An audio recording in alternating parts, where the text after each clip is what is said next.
सुन्नुहोस् त नेताजी, सुन्नुहोस् त, स्वागत छ यहाँलाई।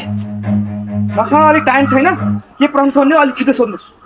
अब अरू देशमा त पढे लेखेका विद्वान मान्छेहरू नेता हुन्छन्, हाम्रो देशमा चाहिँ पढ्ने नआउने लुहाट गोबर नेता हुन्छन्। यो विषयमा तपाईँ के भन्न चाहनुहुन्छ?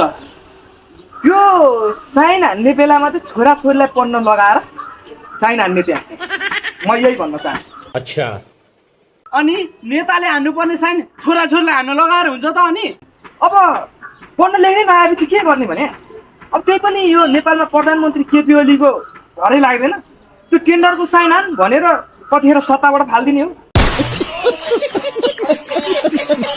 अनि तपाईँहरू 10 क्लास नै पास नगरेको मान्छेहरू अहिले नेता भइरहेछन्, यो विषयमा तपाईँ के भन्न चाहनुहुन्छ? कस्तो कुरा गर्नुहुन्छ तपाईँ? कस्तो कुरा गर्नु भयो? अब नपढेको मान्छे त हो नि नेता बन्ने, पढे लेखेको मान्छे त अब त्यो आइए पास बिए पास गरेको मान्छे त पाइलट डक्टर इन्जिनियर बन्ने हो नि। क्या बात कर रहे हैं?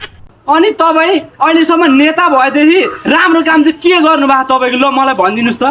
मैले कुर्सी चाहिँ बलियो बनाएँ, मतलब त्यो 62-63 सालदेखि अब त्यो कुर्सीमा को बस्दै आयो, अब पुरानो भएर भाँचिने कुचिने बेला भइसकेछ, अब मर्मत गरियो। अब त्यहाँ बस्दाखेरि आफू नलडेस् भनेर